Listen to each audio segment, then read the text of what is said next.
Avec Sophonie, je vous rappelle qu'on en profite pour se poser et faire une petite mise en point. On a commencé hier avec une mise en point, un rappel des grandes lignes historiques des deux royaumes du Nord et du Sud. Aujourd'hui, deuxième mise en point sur quelques erreurs communes que l'on peut rapidement faire quand on écoute les prophètes. Et ça vous fera une bonne introduction à la lecture d'aujourd'hui. Première erreur, passer trop rapidement sur les oracles contre les nations d'alentour. Édom, Moab, Aram, etc.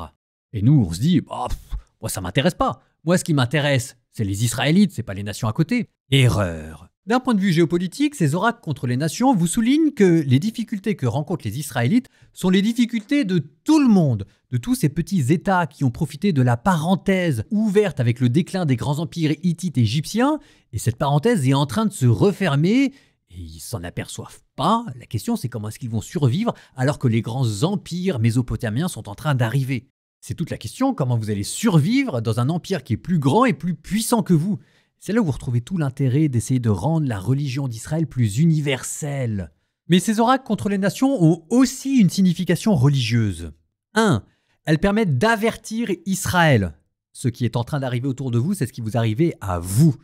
Et 2, ça rappelle aussi que normalement, Israël est censé sortir par le haut de cette crise et rayonner sur les autres nations par sa religion. Une religion pure, une religion morale, une religion destinée à s'étendre à la terre entière. Et même, pourquoi pas, convertir ces empires qui vont venir les conquérir. C'est les oracles qui vous rappellent que les nations convergeront vers Jérusalem. Sauf que, en ce moment, à entendre d'ailleurs et les prophètes et les rois, ça sent plutôt bon le provincialisme religieux. Et c'est tout l'intérêt de ces oracles contre les nations, qui vous rappellent que l'exigence morale d'Israël doit aussi s'étendre aux autres nations. Et c'était tout l'intérêt d'un livre précisément comme Jonas. Et ces oracles contre les nations, vous allez les retrouver là. Bon, on continue notre mise en point. Deuxième erreur que l'on pourrait faire en écoutant les prophètes. L'impression que Dieu cherche à se venger. Comme si Dieu était énervé et qu'il en faisait une affaire personnelle, un peu vexé. Ah, vous n'avez pas voulu écouter ma voix, très bien, je tape du poing sur la table et je détruis tout. Bon, c'est pas comme ça qu'il faut prendre les oracles qui parlent de vengeance, de purification, de restauration. Et c'est même pas comme ça qu'il faut non plus comprendre les malédictions qui étaient annoncées par Moïse. Souvenez-vous, plan A, vous suivez ma loi, tout se passera bien, je bénirai vos récoltes. Plan B, vous ne suivez pas ma loi, ça se passera mal, je vous maudirai, vous serez envahi. En fait, alors il y avait un film comme ça. Il y avait un héros qui tournait vers l'autre héros, il lui disait c'est quoi ton plan B? Et le héros lui répondait je n'ai pas de plan B. Mon plan B, c'est de faire en sorte que le plan A fonctionne. Le plan B de Dieu, c'est pas d'amener le malheur, le désastre et la malédiction. Le plan B de Dieu, c'est de mettre Juda et Israël dans une situation telle qu'il n'ait pas d'autre choix que de revenir à Dieu pour appliquer le plan A. C'est la parabole du fils prodigue. Si vous êtes un père de famille et que vous voulez que votre fils retourne vers vous, vous le laissez partir dans son malheur et dans sa misère, quitte à ce qu'il mange un jour des caroubes et que là, se rendant compte, il revienne vers vous. Ça, malgré les apparences, c'est une preuve d'amour. Ce qui nous amène à la troisième erreur quand on parle de colère et de jalousie. Et le mot de jalousie revient souvent dans Sophonie. Je déverserai sur eux l'ardeur de ma jalousie. La jalousie ici, c'est comme la colère en Dieu. C'est pas de la mesquinerie, ça exprime l'intensité de son amour pour nous. Quand Dieu nous dit qu'il nous aime, ça veut dire qu'il nous aime vraiment et que c'est pas un petit amour, petite maison dans la prairie. C'est la passion, c'est la folie. On sait pas pourquoi. Incompréhensible, ne cherchez pas. Personne ne sait pourquoi est-ce que le créateur de l'univers, pourquoi est-ce que à ses yeux, nous avons autant de valeur. Et la jalousie de Dieu, c'est ça.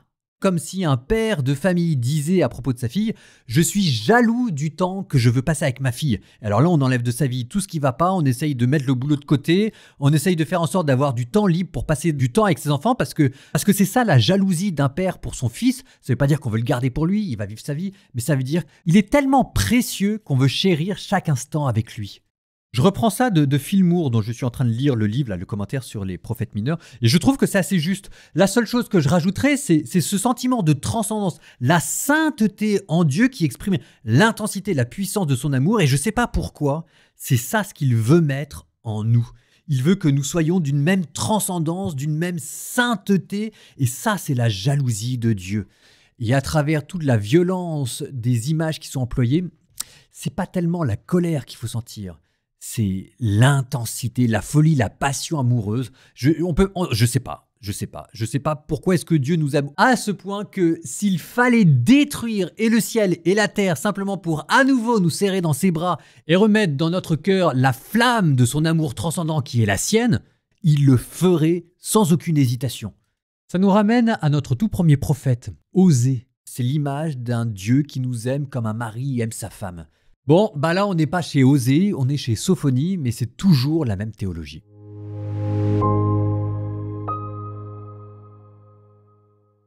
Serrez-vous, entassez-vous, nation sans désir, avant que vous soyez chassés comme la paille qui disparaît en un jour, avant que vienne sur vous la brûlante colère du Seigneur, avant que vienne sur vous le jour de la colère du Seigneur. Cherchez le Seigneur, vous tous, les humbles du pays qui accomplissez sa loi. Cherchez la justice, cherchez l'humilité. Peut-être serez-vous à l'abri au jour de la colère du Seigneur. Voyez, Gaza va être abandonné, Ascalon sera dévasté, Ashdod en plein midi sera dépeuplé, Écron déraciné. Malheur aux habitants des bords de la mer, à la nation des Crétois. La parole du Seigneur est contre vous.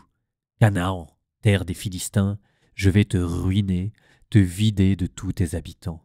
Les bords de la mer seront réduits en pacage, en prairie pour les bergers, en parc à moutons. Ce sera un territoire pour ceux qui resteront de la maison de Juda. Là, ils mèneront paître leurs troupeaux au milieu des maisons d'Ascalon. Le soir, ils se reposeront, car le Seigneur, leur Dieu, les visitera. Il aura changé leur sort. J'ai entendu les insultes de Moab et les sarcasmes des fils d'Ammon, qui ont insulté mon peuple et se vanté de leur territoire. C'est pourquoi, par ma vie, oracle du Seigneur de l'univers, Dieu d'Israël, Moab deviendra comme Sodome, et les fils d'Ammon comme Gomorrhe, le domaine du chardon, un monceau de sel, une terre à jamais désolée. Le reste de mon peuple les pillera, ce qui subsistera de ma nation en héritera. Tel sera leur sort pour prix de leur orgueil, puisqu'ils ont insulté et traité de haut le peuple du Seigneur de l'univers.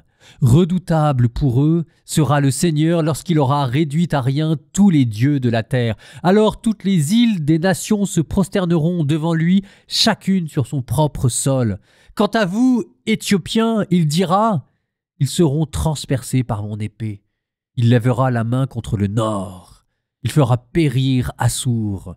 Il fera de Ninive une terre désolée, aride comme le désert. En elle se reposeront les troupeaux et toutes sortes de bêtes, même la hulotte, même le hérisson passeront la nuit parmi ses chapiteaux. Un ululement se fait entendre à la fenêtre, et sur le seuil se tient un corbeau. Le palais de cèdre n'est plus que ruine.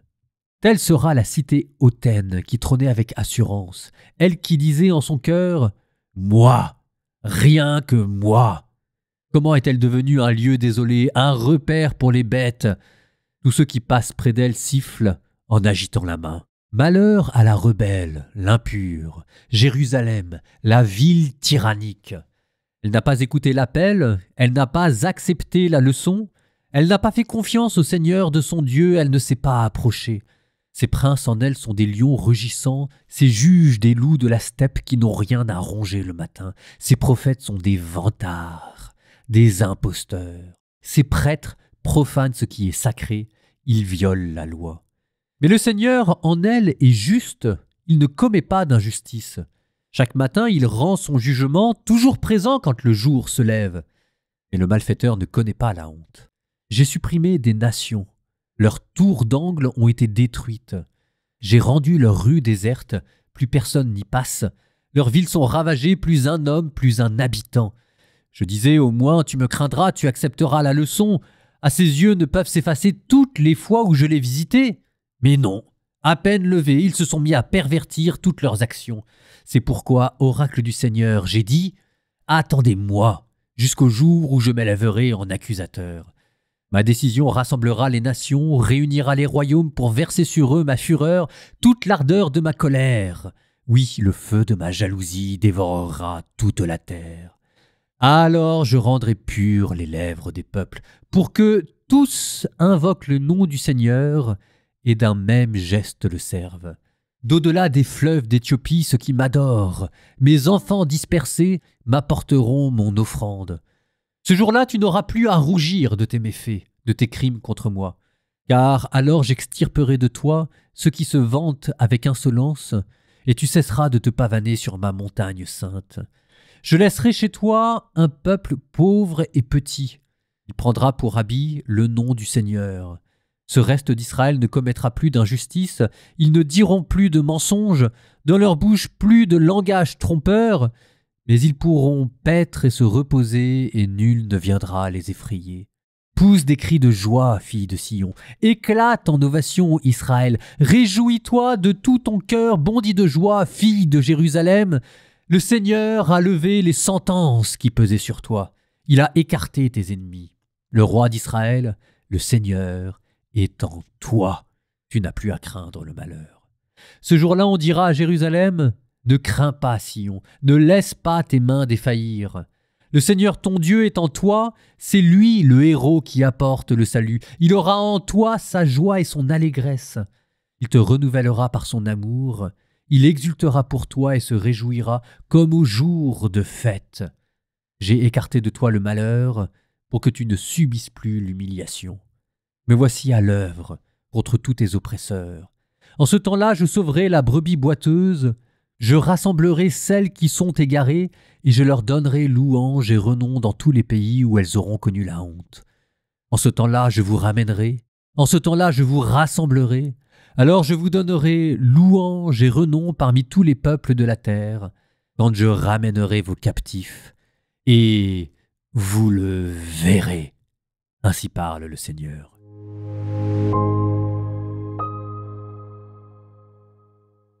La jalousie de Dieu, la puissance des images. Nous terminons par une prière.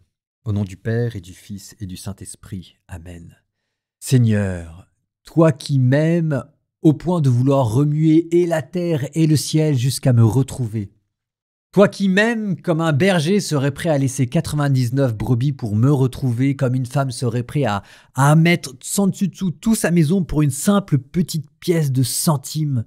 Seigneur, moi qui ne suis rien, toi qui es tout, et qui veux mettre ton tout dans mon rien, l'ardeur de ta transcendance, la bonté à l'état pur, le feu dévorant de ta sainteté en moi, qui ne suis qu'un mortel, un pécheur, un rien du tout. Toi qui, autour de moi, fais naître et mourir les peuples, les royaumes et les empires, pour que je puisse à nouveau te regarder et que tu puisses à nouveau me regarder.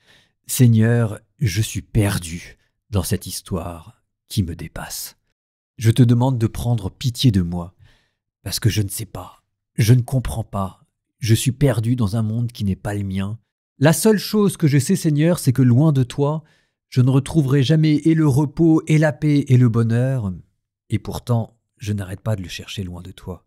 Seigneur, je t'aime quand même malgré tout, malgré ce que je suis. Pardonne-moi.